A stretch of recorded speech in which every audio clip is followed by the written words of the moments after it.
Pemirsa, berakhirnya wabah COVID-19 di Indonesia tergantung kepada kedisiplinan masyarakat melaksanakan protokol kesehatan. Berdasarkan permodelan yang dilakukan sejumlah lembaga, kasus corona akan mulai menurun pada Juni hingga Juli 2020. Menurut versi University of Technology and Design atau SUTD, dalam data yang dihimpun per 25 April tahun 2020, pandemi corona diperkirakan berakhir dengan persentase 97% pada 6 Juni 2020. Menurut prediksi SUTD, akhir April merupakan puncak pandemi di Indonesia.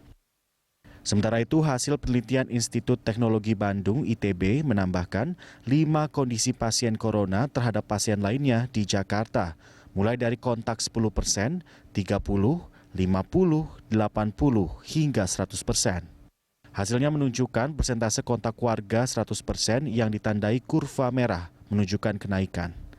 Selain kontak, kebocoran mudik membuat persentase pandemi corona akan jauh lebih panjang.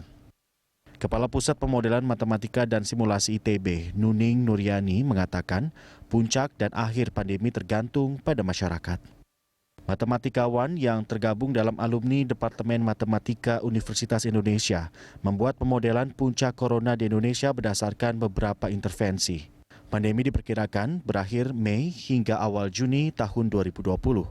Data yang digunakan adalah data kasus kumulatif 2 hingga 29 Maret tahun 2020. Data tersebut diaplikasikan dalam kurva eksponensial dan dihitung secara matematis untuk mendapatkan nilai estimasi kasus virus corona. Sementara itu, ahli epidemiologi Universitas Indonesia, Syahrizal Syarif, ini menyebutkan penambahan kasus baru tertinggi ini terjadi pada tanggal 24 April tahun 2020 dengan 436 kasus.